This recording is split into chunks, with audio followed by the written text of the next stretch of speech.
מכל הלילות, שבכל הלילות עד אוכלים חמץ ובשר, חמץ ובשר, הלילה הזה.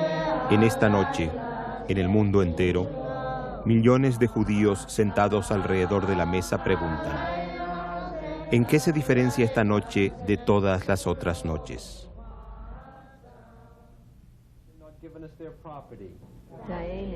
En esta noche se celebra Pesaj, la Pascua.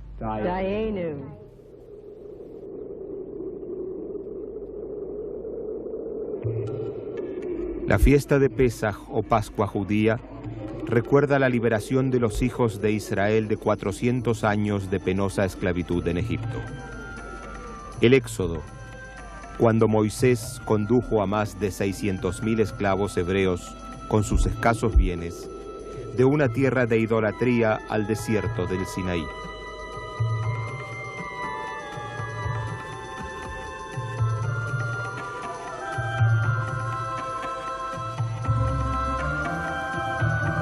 «1500 años después del Éxodo, en Jerusalén, también Jesús celebró la Pascua. Para Jesús, esta ocasión no era asunto rutinario. Tenía grandes deseos de compartir esta cena con sus discípulos. El drama que se desarrolló en la noche de Pascua mientras compartían el pan y el vino fue un punto decisivo de crucial importancia en la historia. Jesús habló aquella noche en metáforas, usando símbolos que más tarde se convertirían en doctrinas de la fe cristiana.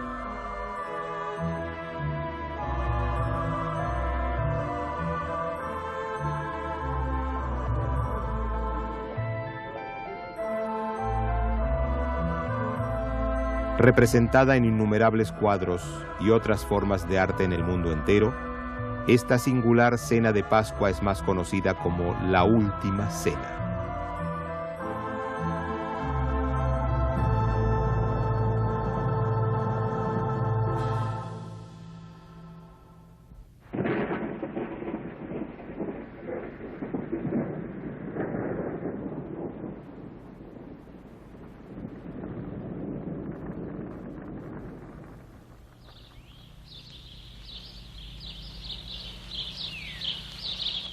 La Última Cena tiene lugar en la primavera del año 30 del siglo I, estación en que la Tierra Santa comienza a despertar de un invierno frío y gris, cuando el cauce de los ríos vuelve a llenarse con las lluvias invernales, haciendo revivir la tierra. Estación en la que la flora irrumpe en forma espectacular, anunciando el renacimiento de la naturaleza.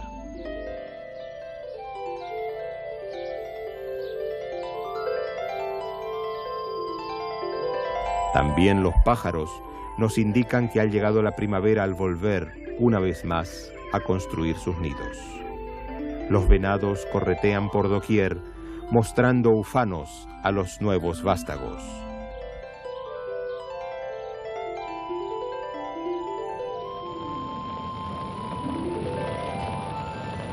Toda la creación se mueve en perfecta armonía, ostentando señales de renovación, como los pimpollos del almendro que anuncian una verdadera fiesta.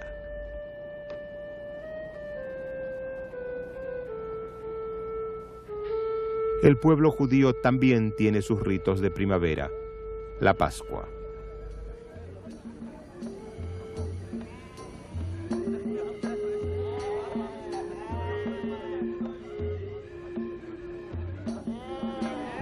Ya un mes antes comienzan los preparativos en todo el país.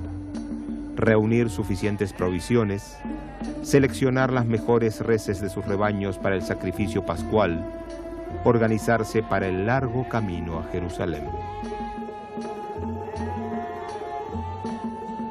Pascua es una de las 3 fiestas del calendario hebreo en el que el judío está obligado a peregrinar a la ciudad santa. Centenas de miles van a Jerusalén para unirse a sus parientes y celebrar juntos el Éxodo.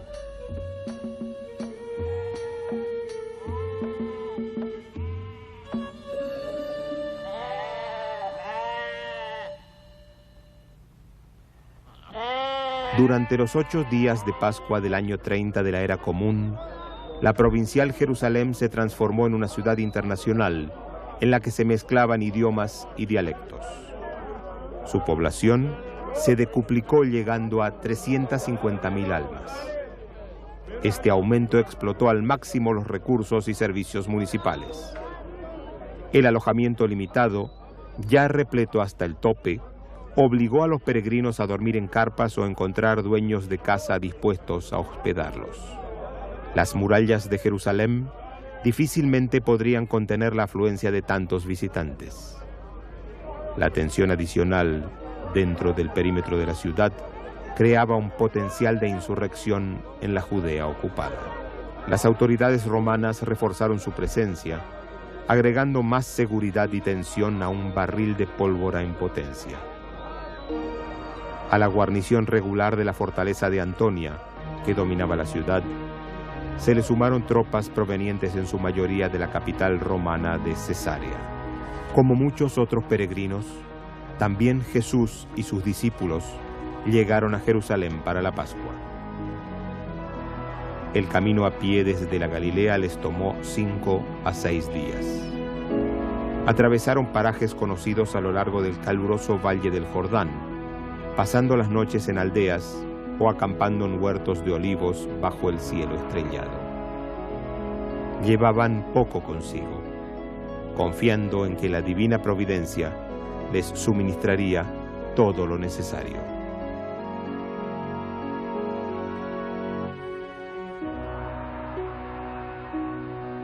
A lo largo de su recorrido, más y más personas se sentían atraídas a escuchar y seguir las enseñanzas de Jesús. Pronunciaba palabras de amor y fe que seducían a la gente. Cautivadas por sus conceptos de compasión y esperanza, las masas iban en aumento.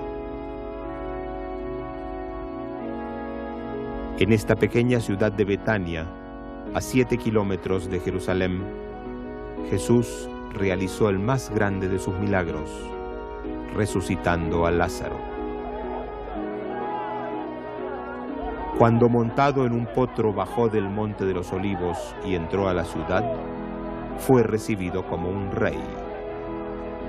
Una gran multitud que había llegado para la fiesta salió al encuentro del hombre que tanto se había hablado, gritando: «Hosana, Hosana, bendito el que viene en nombre del Señor».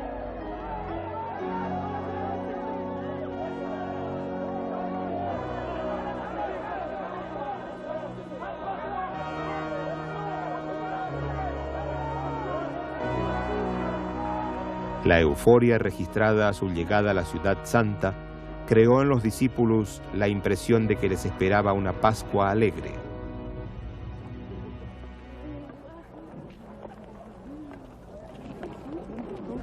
Pero en los días siguientes, los discípulos fueron testigos de una nueva fase en la vida de su maestro.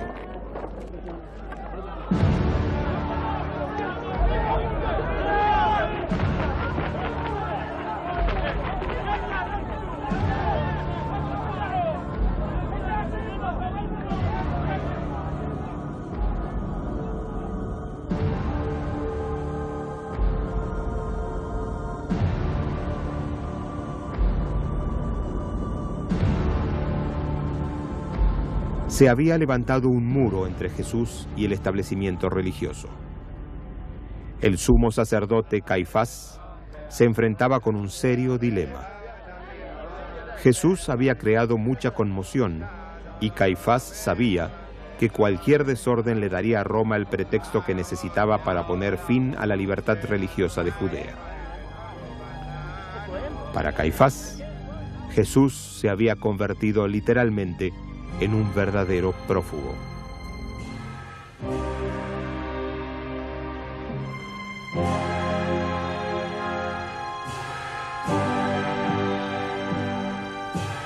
En los últimos 3 años, los discípulos habían seguido cada movimiento de Jesús. A veces lo habían visto descansando, alabando a Dios por todo lo que había hecho. Otras habían sido testigos de su dolor, afligido por las realidades de su tiempo. Los discípulos de Jesús, como así también el sumo sacerdote y los maestros de la ley, sabían lo que estaba ocurriendo ante sus propios ojos. Aunque Jesús nunca pretendió ser el Mesías, sus actos eran interpretados como tales.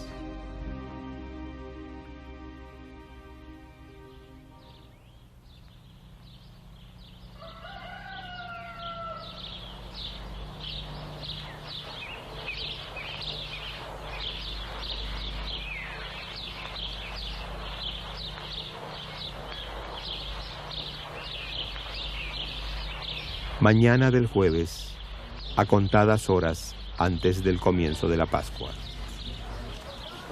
Al otro lado del valle de Cedrón, lejos del ajetreo de la ciudad, Jesús predijo sucesos futuros.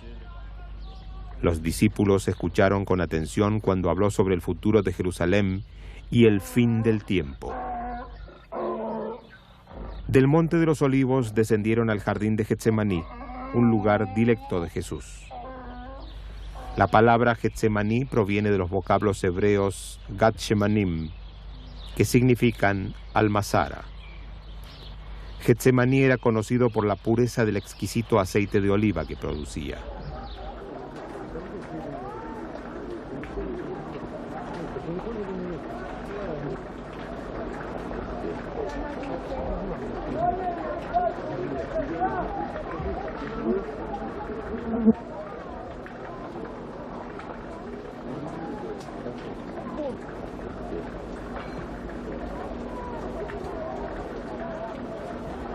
Debían ocuparse de los arreglos necesarios para la cena de Pascua. Había mucho que hacer y el tiempo escaseaba. Ni siquiera habían decidido dónde participarían en la cena del Seder. Esperaban que Jesús diese las respuestas.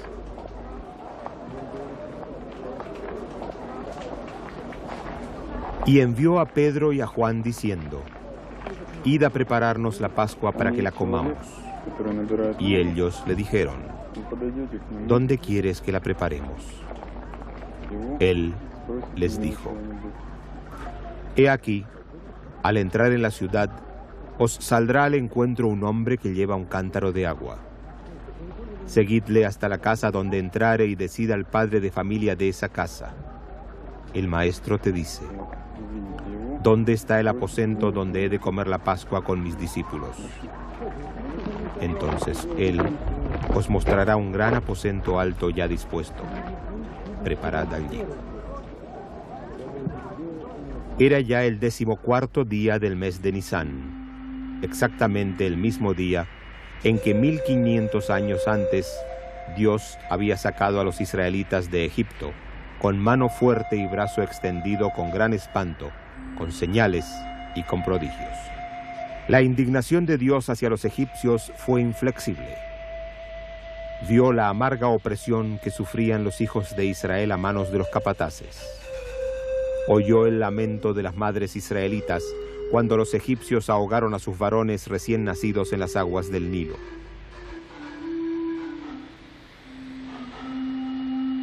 Envió a Moisés a exigirle al faraón que liberase a su pueblo. Pero el faraón se negó, alegando: «No conozco al Señor».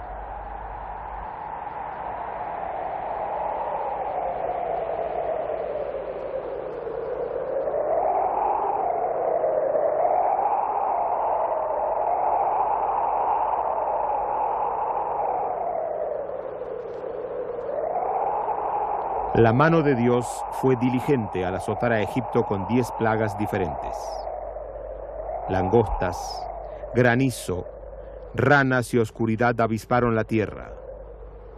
Dios había advertido 10 veces al faraón haz que escuchara su voz. El faraón se negó. El Nilo, la fuente de vida de Egipto, del que depende su existencia. El 95% de la población se encontraba a lo largo de sus riberas. La primer plaga convirtió al río en sangre. fue la venganza divina contra el edicto del faraón de asesinar a los niños judíos.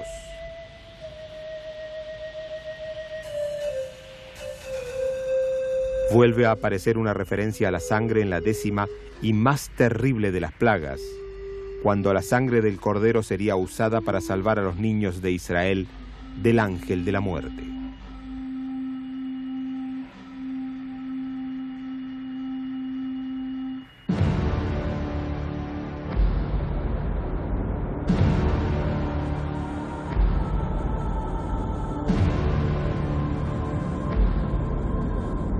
Y la sangre os será por señal en las casas donde vosotros estéis. Y veré la sangre y pasaré de vosotros, y no habrá en vosotros plaga.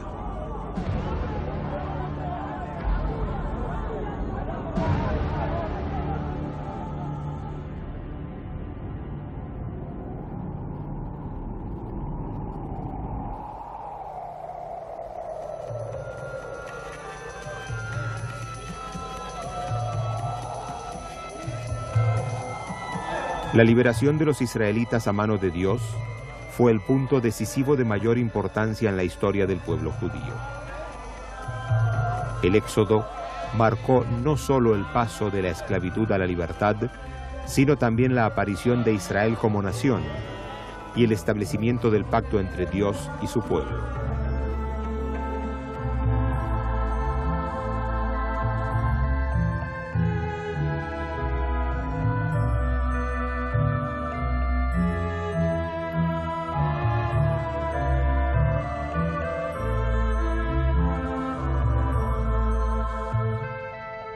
Después de errar 40 años en el Sinaí, los hijos de Israel se convirtieron en herederos de la tierra prometida. El momento en el que 12 tribus nómades se dispersan en todo el territorio, aprenden a ser agricultores y a labrar la tierra. Con el sudor de la frente cultivaron los fértiles valles y montes. El desierto iba a florecer, tal como los campos producirían en abundancia, recompensando su trabajo. Pedro y Juan descendieron del Monte de los Olivos en dirección a la Ciudad Santa. A pesar de ser temprano en la mañana, los sonidos que provenían de la ciudad reflejaban la actividad de la gente ocupada en los últimos preparativos de Pesaj, la Pascua judía.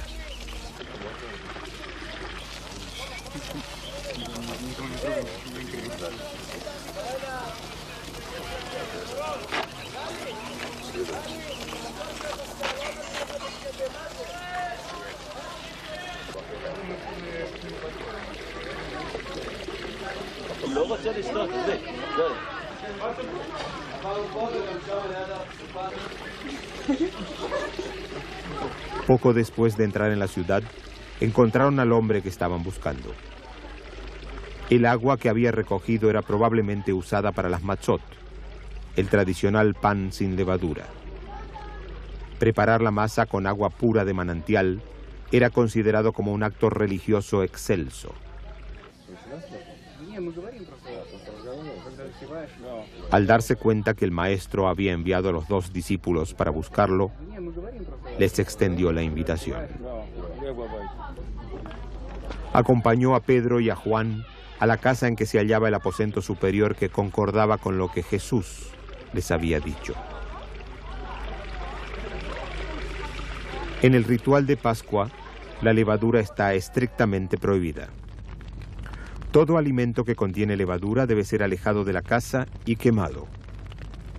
Hay que llevar a cabo una búsqueda minuciosa en las despensas, bajo las alfombras, en la ropa o en cualquier lugar en el que pudiera esconderse una miga. Cada uno participa en la limpieza. De acuerdo a fuentes rabínicas, la levadura representa el pecado que nos impide cumplir el deseo de Dios.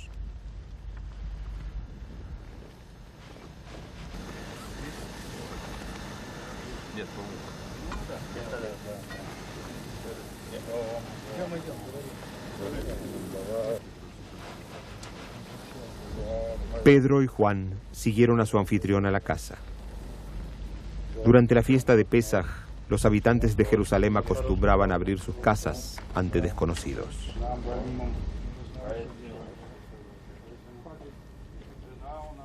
La tarea adicional de preparar la Pascua para Jesús y sus 12 discípulos era un cometido de peso. Pero los anfitriones, con toda seguridad, se sintieron honrados de tener a Jesús y sus discípulos en su hogar.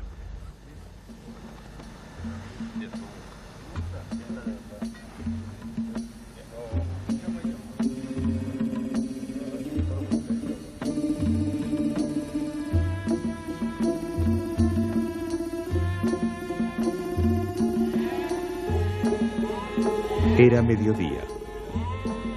Reunidos fuera de las murallas del templo había rebaños de cabras y carneros. En todos los patios de la ciudad de Jerusalén estaban preparando hornos especiales para asar los sacrificios pascuales.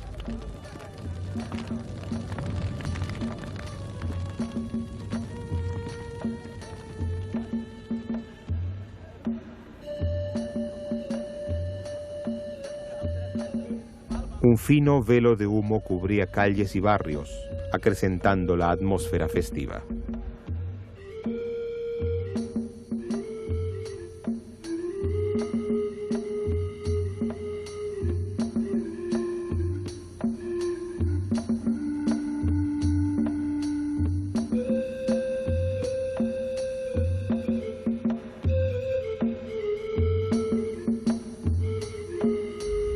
La harina especial necesaria para preparar las matzot provenía de campos de granos selectos que se cultivaban aparte.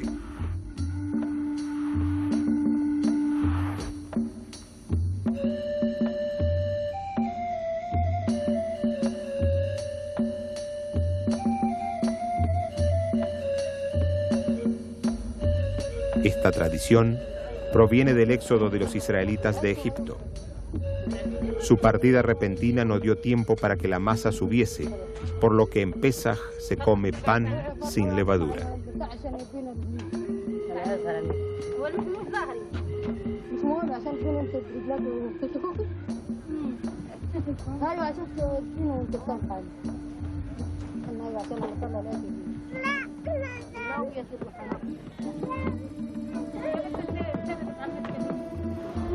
Es probable que esta haya sido la antigua forma de preparar pan sin levadura. Después de mezclar harina con agua y de amasar bien la mezcla, se la extendía finito y se la colocaba rápidamente sobre una plancha caliente. Unos momentos después se la daba vuelta.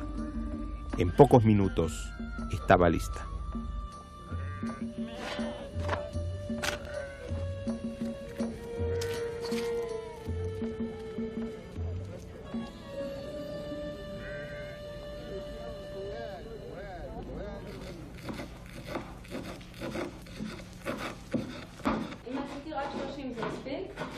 Quedaba aún mucho por hacer y el tiempo volaba.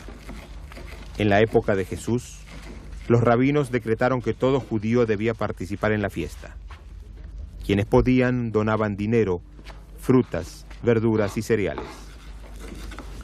30 días antes de Pascua se había reunido y almacenado para los menesterosos todos los productos necesarios para la cena festiva.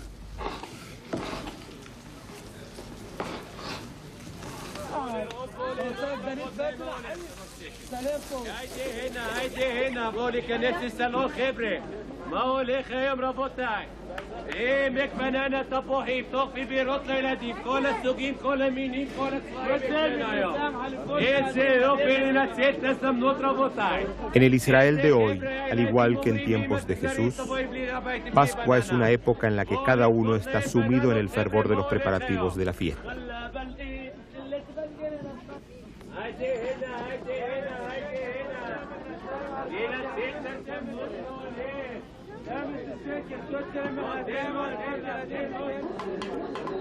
Esta cena, conocida también como Seder, que en hebreo significa orden, es considerada como una cena digna de reyes. Los campesinos traen su primera cosecha a los mercados. Las cocinas funcionan a todo vapor.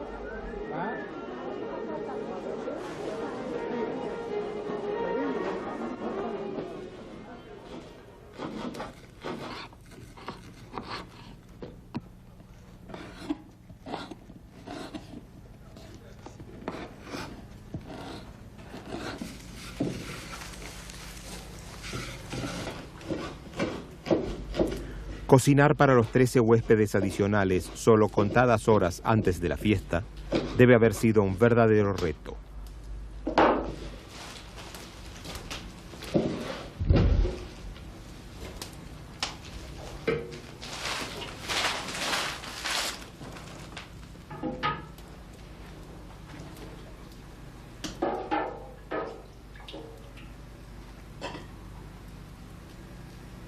Hoy no pensaríamos dos veces en la sal de la mesa, pero en tiempos de Jesús, la sal era una mercadería rara y preciosa, de la que se dice valía su peso en oro. Felizmente el Mar Muerto estaba cerca, y la sal que proveía a precios accesibles aportaba al renombre de la cocina jerosolimitana.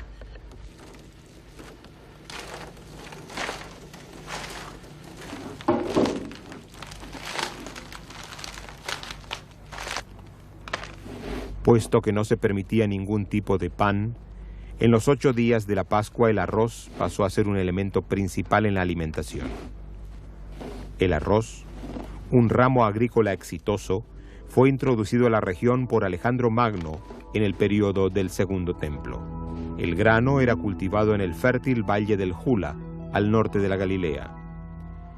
La buena combinación de las precipitaciones pluviales con las tierras fecundas de la zona proveyó a la región de una rica fuente de ingresos.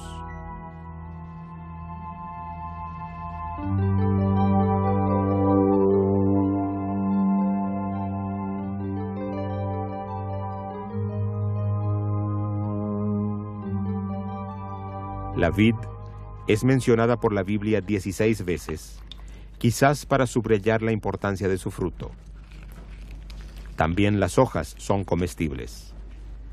De hecho, uno de los platos mediterráneos más antiguos son las hojas de parra rellenas.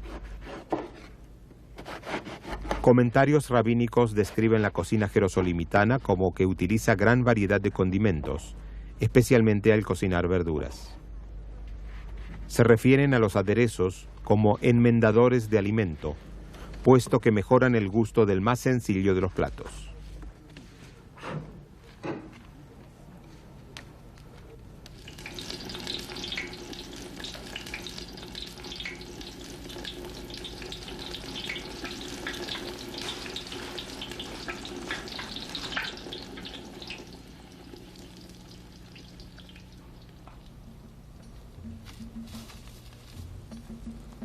Los montes de Judea, una zona montañosa desolada situada a unos 1000 metros sobre el nivel del mar, fue transformada en una región apta para la agricultura. Esto se refleja en nombres como Monte de los Olivos o Betlehem, Belén en castellano, que significa Casa del Pan. Cuando los israelitas comenzaron a cultivar la tierra, fueron bendecidos con una copiosa variedad de productos agrícolas autóctonos.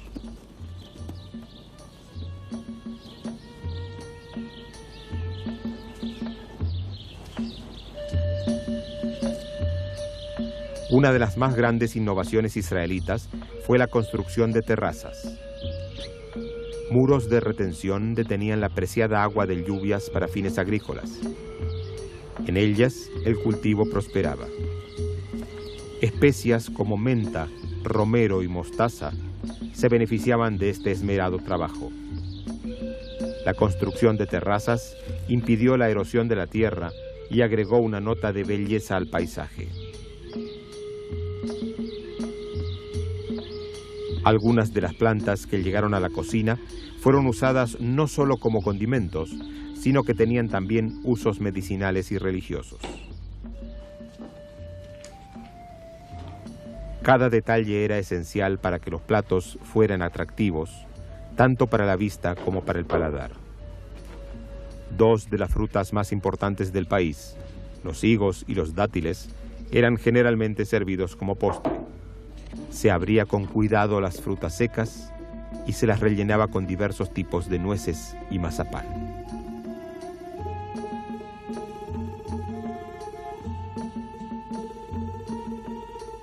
Un surtido de alimentos sabrosos compuesto por platos principales y acompañamientos, mezclas de frijoles, aceitunas cocidas, Verduras rellenas, arroz y lentejas eran solo parte del menú. Se preparaba asimismo platos ceremoniales como el jaroset, una mezcla de nueces, pasas y manzana.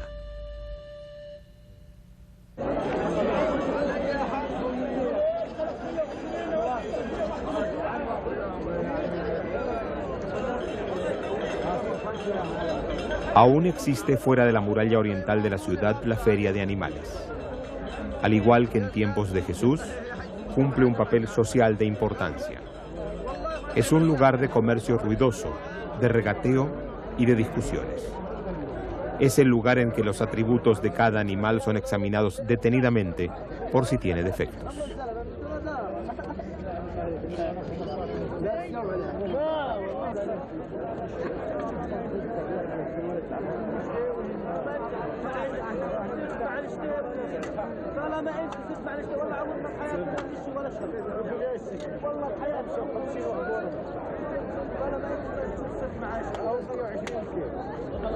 Esa hubiese sido también la forma en que Pedro y Juan habrían comprado su cordero pascual. La transacción habría sido rápida en el día anterior a la Pascua.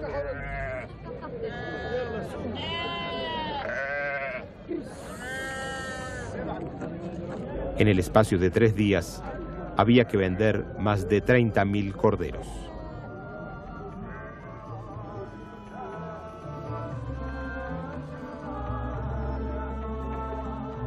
Después de comprar su cordero, abriéndose paso en las calles atestadas, los 2 discípulos se dirigieron al templo para ofrecer su sacrificio pascual a Dios.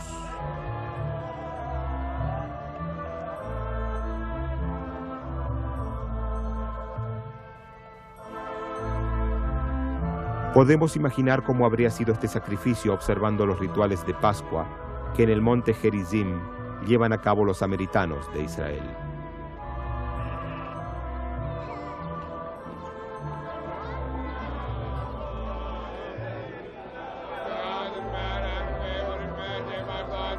Durante 2500 años, los samaritanos han continuado las tradiciones escritas del Pentateuco. Aquí se lleva a cabo hasta nuestros días el antiguo ritual de sacrificio de sangre, declarando que toda la vida le pertenece a Dios.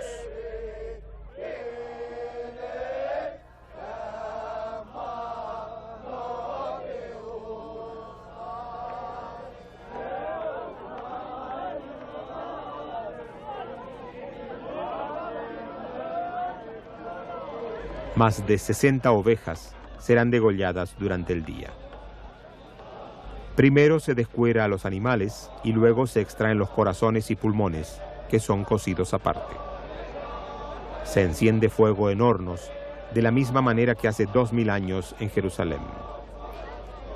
Cada sacrificio es colocado cuidadosamente en grandes broquetas afiladas, a fin de no romper ningún hueso del animal, tal como lo estipula la Torá.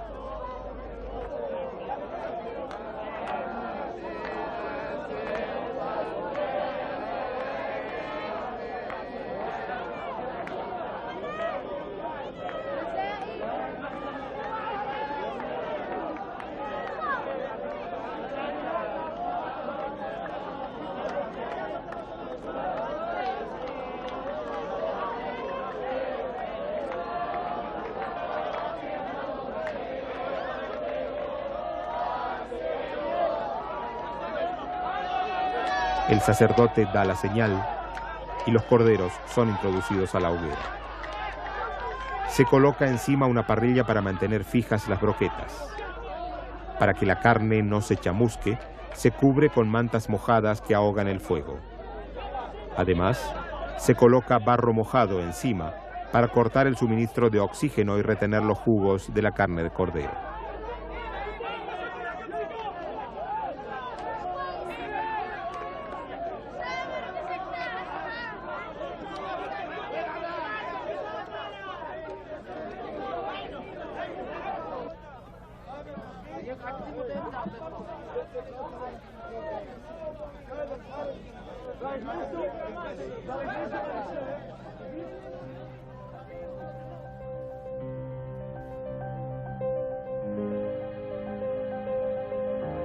En tiempos de Jesús, el gran templo era el único lugar en el que se llevaban a cabo los sacrificios pascuales.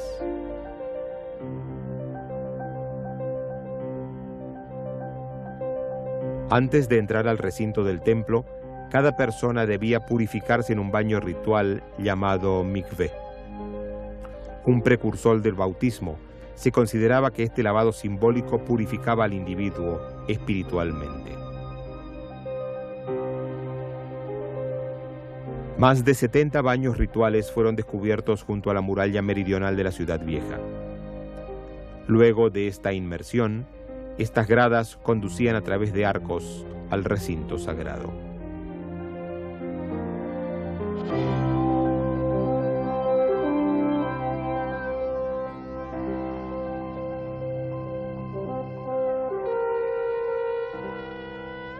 El son de las trompetas del monte del templo anuncia el inicio de la gran celebración.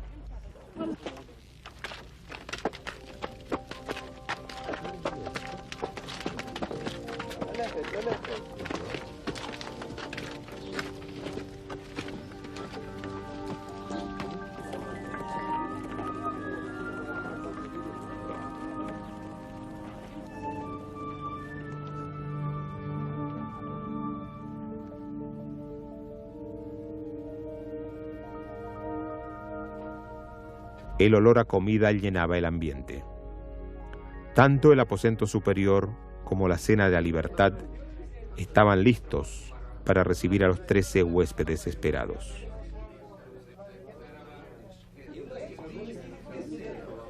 En tiempos de Jesús, el estatus de la persona se medía de acuerdo al lugar que ocupaba en la mesa.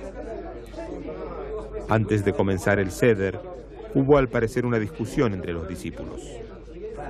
Seguramente arguyeron que mientras más cerca a Jesús estaba uno sentado, mayor era el aprecio del que gozaba por parte del Maestro. Podemos suponer que Juan y Pedro esperaban sentarse al lado de Jesús, pues él les había pedido personalmente que preparasen la Pascua.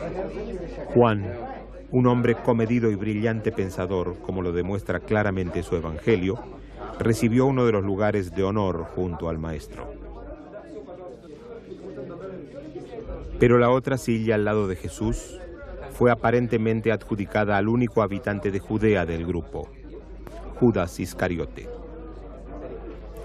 Simón Pedro se sintió profundamente herido. Los discípulos eran un grupo formado por 12 personas muy diferentes que permanecieron juntas durante 3 años. Con toda seguridad, de vez en cuando había controversias y desacuerdos. Fue en esta oportunidad que Jesús decidió enseñar el principio de la humildad. Decidió lavar los pies de sus discípulos, tarea que normalmente uno encomienda al criado.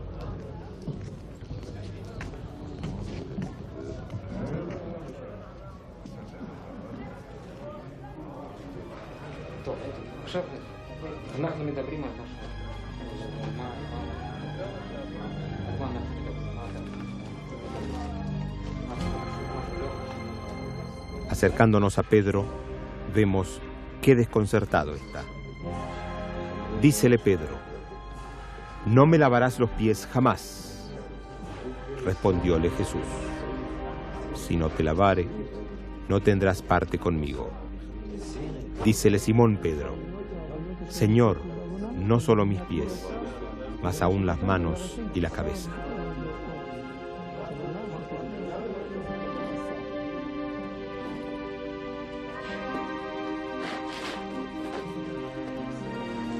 Jesús no solo enseñó la humildad, sino que lo hizo con mucha compasión. Fue capaz de hacerle comprender a Pedro y así logró calmar los ánimos.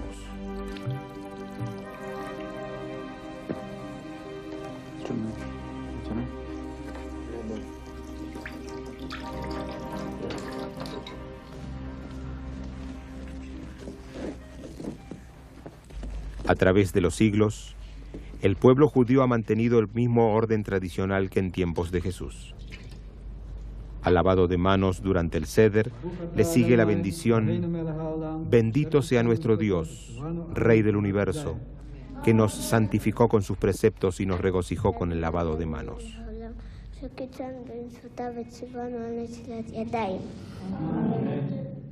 En esta noche es seriamente expresada la esperanza de que la redención del hombre. Se cree que durante el Seder, el profeta Elías puede entrar anunciando la llegada del Mesías. Por eso, además de las 4 copas del vino del ritual de Pesaj, se pone en la mesa una copa especial para él. Después del vino, se levanta la servilleta que cubre las matzot y se pronuncia una bendición a la que siguen las palabras: este es el pan de aflicción que comieron nuestros padres en la tierra de Egipto. El que tenga hambre, que venga y coma. El que necesite festejar, que venga y festeje. De las 3 matzot elevadas, se parte en 2 la del medio, se envuelve un trozo y se lo deja aparte. Es el aficomán, que luego será compartido por los comensales.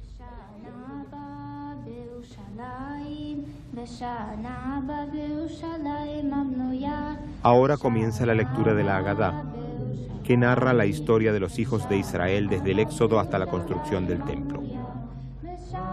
El relato es contado con cantos e himnos, recalcándolo con bocados de hierbas amargas, cuando se habla de la dura vida en Egipto, o tomando vino, cuando se glorifica a Dios. Se cree que Jesús y sus discípulos celebraron el Seder en el monte Sión. La gran iglesia de la Abadía de la Dormición se encuentra justo frente al edificio que se supone es el del aposento superior. El lugar atrae hoy a numerosos visitantes y peregrinos, pero solo algunos de ellos saben que es contiguo a la tumba del rey David. Aunque algunos eruditos niegan esta suposición, el lugar tiene una larga historia. En los siglos II y III fue una sinagoga mesiánica. Posteriormente fue renovada por los cruzados. Si este es en realidad el sitio auténtico, al observarlo podemos suponer que Jesús y sus discípulos habrían estado sentados aquí.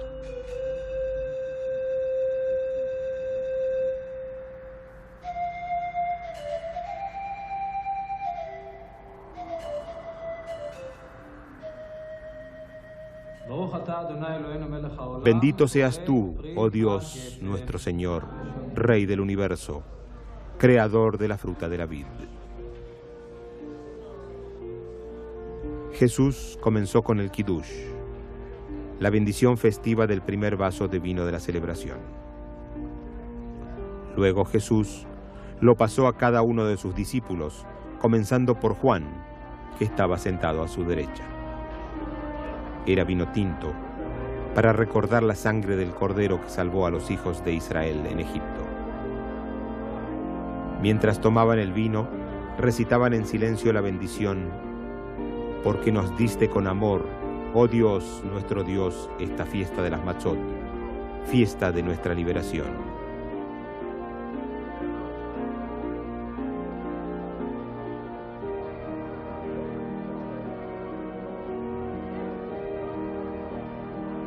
Después de compartir el vino, se elevó una plegaria sobre el pan sin levar. Jesús levantó las matzot y alabó a Dios por proveer el buen pan de la tierra y por la alegría de poder comer matzot.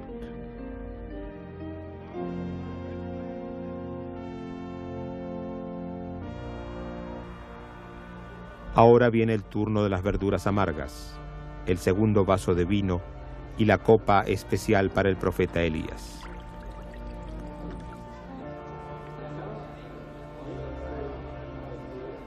Y llega, finalmente, el momento de la comida deliciosa y el cordero pascual, preparado por Juan y Pedro. Es una ocasión alegre en que se come, se bebe, se conversa y se ríe.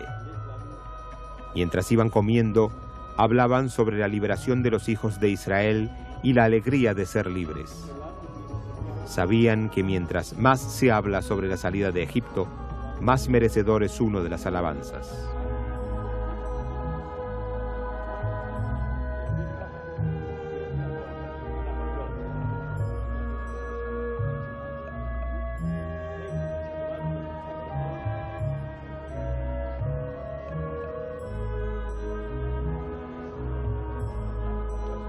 La mesa era un acopio de abundancia. Era en verdad una cena que atraía tanto la vista como el paladar. Un banquete de reyes, y esa noche cada uno se sentía miembro de la realeza.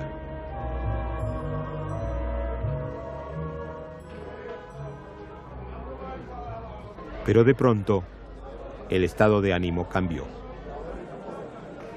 Y mientras comían, dijo: de cierto os digo que uno de vosotros me va a entregar. Y entristecidos en gran manera, comenzó cada uno de ellos a decirle: ¿soy yo, Señor? Entonces él respondiendo dijo: el que mete la mano conmigo en el plato, ese me va a entregar. Entonces, respondiendo Judas, el que le entregaba, dijo: ¿soy yo, maestro? Le dijo: tú lo has dicho.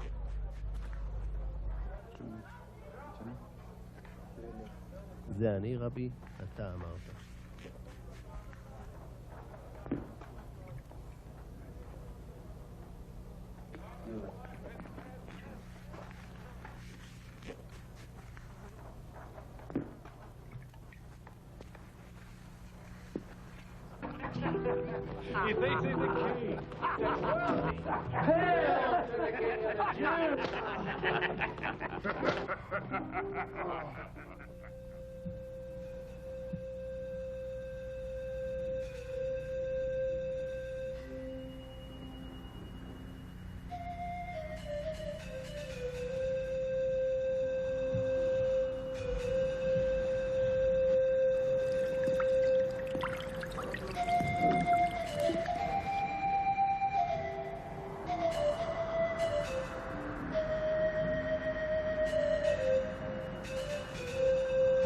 Después que Judas salió del aposento, Jesús tomó la copa, pronunció la bendición y se las dio a sus discípulos diciendo: tomad esto y divididlo entre vosotros. Y les dijo: esta es mi sangre del pacto que es derramada por muchos. Y os digo de verdad que jamás volveré a tomar del fruto de la vid hasta el día que vuelva a tomarlo con ustedes en el reino de Dios. Jesús levantó las matzot y dijo: este es mi cuerpo.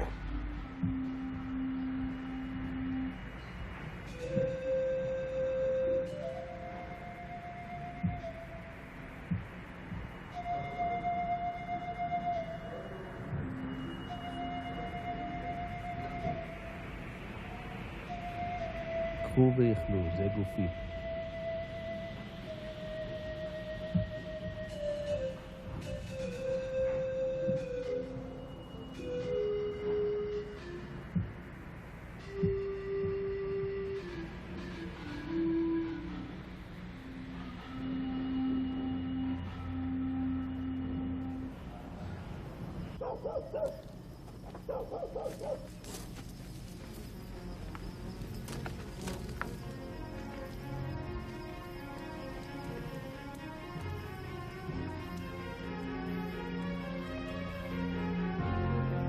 Esa noche, poseído por su destino y su codicia, Judas se encaminó a la casa de Caifás. Sabía que el sumo sacerdote estaría aún despierto celebrando el ceder.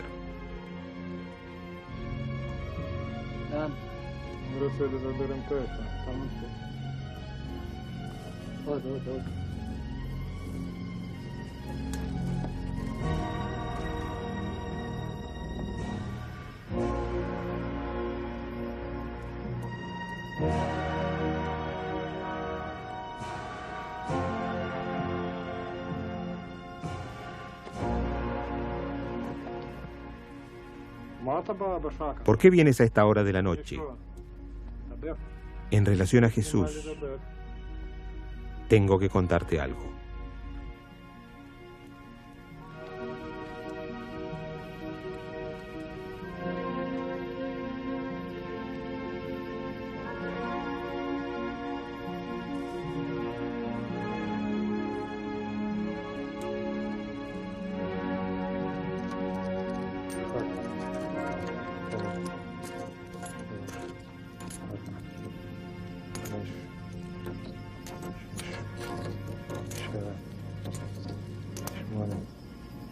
invitation. Yes, sir.